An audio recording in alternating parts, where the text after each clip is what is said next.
चित्रपट चालू होण्या अगोदर एक छान स्क्रीनवर वाक्य असते, चित्रपटातील सर्व घटना काल्पनिक आहे, यांचा वास्तविक जीवनाशी काही संबंध नाही, जरी संबंध आला तर योगायोग समजावा। चित्रपट पुष्पा या महाराष्ट्रामध्ये, या महाराष्ट्राची परंपरा, या महाराष्ट्राची संस्कृती ज्या महापुरुषांनी खऱ्या अर्थानं जागृत ठेवण्याचं काम केलं ते छत्रपती शिवाजी महाराज, छत्रपती संभाजीराजे। त्यांच्यावर आलेला छत्रपती संभाजी महाराजांचा चित्रपट अनेक टॉकीजवाल्यांना बंद केला आणि ज्याच्याकडून पैसा भेटतो, ज्याच्याकडून क्रेज तयार झाली, तो चित्रपट प्रत्येक टॉकीजवर दाखवण्यात आला। त्या चित्रपटाचं नाव होतं पुष्पा 2 द रूल। चांगली गोष्ट आहे। चित्रपटातून काय घ्यायचं म्हणजे युवक पिढीनं छत्रपती संभाजी महाराजांचा शौर्य गाथा लक्षात ठेवायची का, त्यानं विलन वृत्ती, डाकूची वृत्ती आहे ना, त्याच्यानंतर दहशत, दरोडा याकडे लक्ष द्यायचे, हे महाराष्ट्रातल्या तमाम पालकांनी आणि सुज्ञ नागरिकांनी लक्षात घेणं गरजेचं आहे। हा चित्रपट मी कुठल्या हिरोच्या क्रिकेटरच्या विरोधात बोलत नसतो, जे खरं आहे ते बोलणं काळाची गरज आहे। चित्रपटात आलू भाऊ छान ॲक्टिंग केली। याच्या अगोदर पुष्पा 1 श्रीवल्ली चपला घासल्या भाऊनं आहे ना, आपल्या नशिबात गल्लीन दिली नाही, आपण श्रीवल्लीच्या गप्पा हाणायच्याच नाही। आणि पहिला चित्रपट पाहिल्याच्या नंतर आपण पाहिलं की झुकेगा नहीं साला, पहिल्यानं भाऊनं फक्त एक हात केला होता झुकेगा नहीं साला, या चित्रपटात भाऊ दोनदा म्हणलाय झुकेगा नहीं साला। पण चित्रपटामध्ये लक्षात घ्या काही गोष्टी चांगल्या कोणत्या की बाबा तो जातो, ट्रक कुठं ठेवलाय म्हणून सांगतो, तो ट्रक इरीत टाकलेला असतो। त्याच्यानंतर आपण पाहिलं असेल जक्का रेड्डी, कोंडा रेड्डी ते येतात, त्याच्यात त्या ओमनीतून खाली उतरते आणि जाताना ते म्हणते की जे काम हो गया खत्म हो गया तेरा, आणि मग ते त्या केशवाला सांगते जा गाडी लेके आ, ते गाडी घेऊन येते, माय है ना असा हंडा घेऊन रस्त्याने जात असती, त्या माईल गाडीत बसते आणि ती गाडी घर घर घर घर गावात फिरवते। याचा अर्थ माल है तो ताल है ना तो जिना बेहाल है। मग आपलं काम काय आहे की केवळ स्टेटस ठेवल्यानं है ना, तो डायलॉग मारल्यानं, दाढी ठेवल्यानं आणि तो साडी नेसून है ना तो डान्स केल्यानं फरक पडत नाही। ते चित्रपट आहे, ती रिअल लाईफ वेगळी आहे आणि ती रील वेगळी आहे, म्हणून रीलपेक्षा रिअल लाईफ लय महत्त्वाची असती हे लक्षात घ्या।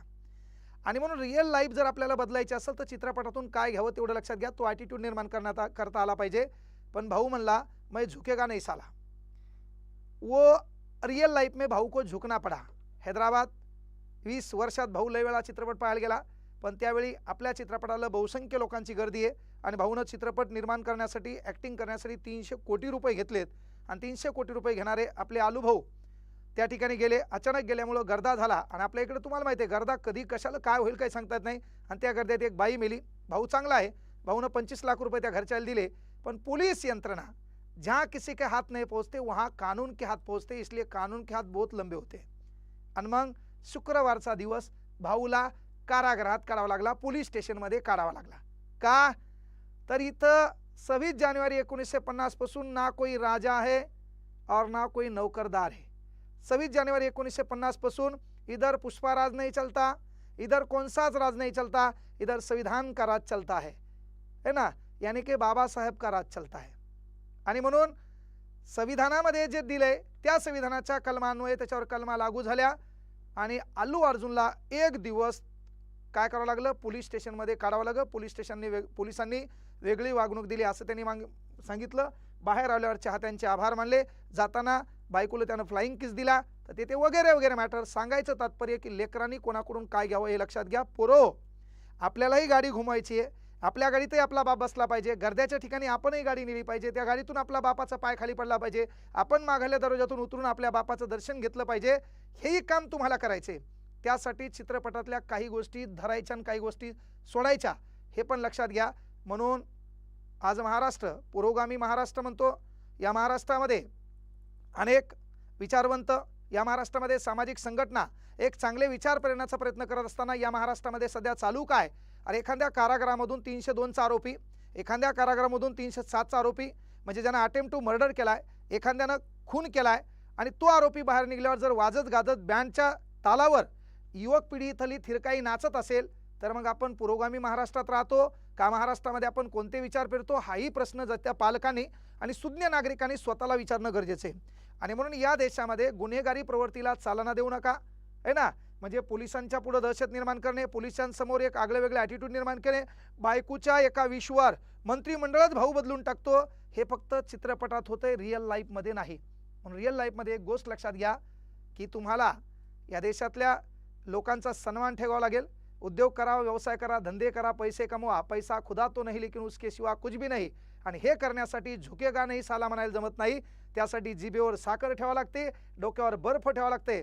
कारण या देशात दहशत करून मोठं कोणीच झालं नाही. ह्या देशाला जगाला प्रेमानंच जिंकता येते आणि प्रेमानं रांचे पाखरं देखील जवळ येतात. हे महाराष्ट्राच्या संस्कृतीत पेरलेलं एक आदर्श उदाहरण आहे. म्हणून गुन्हेगारी प्रवृत्तीकडे चालना देऊ नका. त्याच्यानंतर दहशत पसरवणाऱ्या लोकांना आयडल म्हणू नका, आदर्श म्हणू नका. आपले आदर्श इतिहासातल्या पुस्तकामध्ये तपासा, त्यांना आदर्श माना. सध्या हे राज फक्त संविधानाचं आहे, डॉक्टर बाबासाहेब आंबेडकरांनी लिहिलेल्या संविधानावरच देत चालतो, हे प्रत्येकाने लक्षात घ्यावं. आणि हे जर लक्षात घेतलं नाही तर युवक पिढी नेमकं कोणीकडे जाईल, ती कोणाला आदर्श मानेल, तो आगळा वेगळा ॲटिट्यूड कसा निर्माण करेल आणि त्या ॲटिट्यूडनं येणाऱ्या काळात महाराष्ट्राचं फार मोठं नुकसान होईल. लेकरू शाळेत गेलं पाहिजे, ते कोणाच्या संपर्कात असलं पाहिजे, त्यानं काय आयडिओलॉजी तयार करायला आहे, तो स्टेटस कोणतं ठेवायला आहे, त्याच्या डोक्यात कोणते विचार सध्या निर्माण व्हायलेत, यावर पालकांना लक्षात ठेवणं गरजेचं आहे. सांगायचं तात्पर्य, चित्रपटामध्ये जी घटना असते ती रील असते, आपण जे दैनंदिन जीवनात जगतो ते रिअल असते. आणि रिअल लाईफमध्ये इथं कोणाचाच गुन्हा खपून घेतल्या जात नाही, त्याच्यावर टप्पू असतात.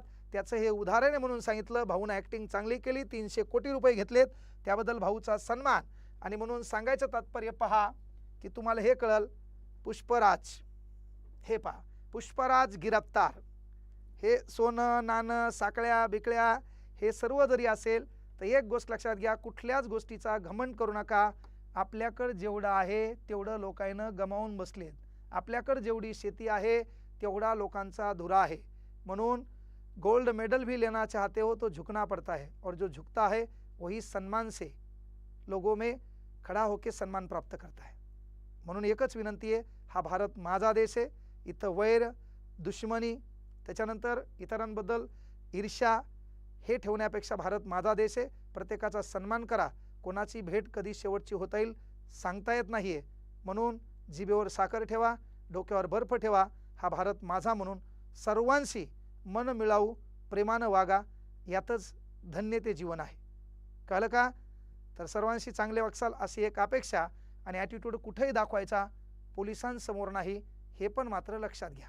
ओके, सर्वांना जय हिंद, जय भारत, शुभरात्री.